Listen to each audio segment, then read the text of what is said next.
Okay, so this is going to tell you about some of the design controls that you are going to be using on your Google Sites. The first one is going to be our version history. So we're going to go up and hit these three dots here and click on version history. And this is going to show you the different versions of your website over time. So these versions are in chronological order, and they show me a version from today, and they'll actually show me a version from this morning if I wanted to click on that. I can also rename the versions, such as first draft, which was my first edit this morning, by clicking on the three dots and clicking rename. The other control that I want to show you is that there are buttons called undo and redo. Undo and redo allow you quick access to undo any changes that you had. So say you don't like a design, you can click undo and see what it looks like, or click redo to see what it looks like. The other big control option is seeing what your web page looks like for the user end, and we can do that by clicking on preview. So on this, I can see what the users are going to see in phone mode, on their tablet, or on their computer. I can exit out of that. And the next thing I'm going to show you is the menu style. So in other words, how the menu is laid out, either being on the top or on the side.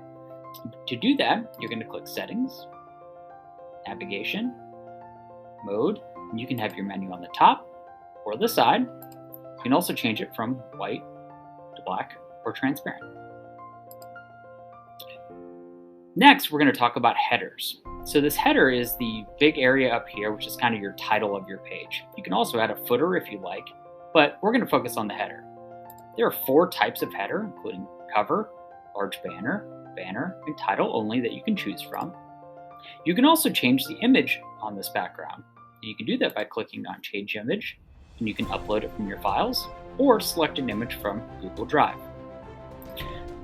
Final thing we're going to take a look at are the options you have as you bring items over into your web page.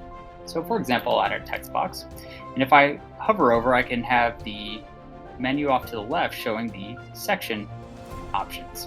So in this instance, I have the ability to change the section colors, duplicate the section, or trash this entire section.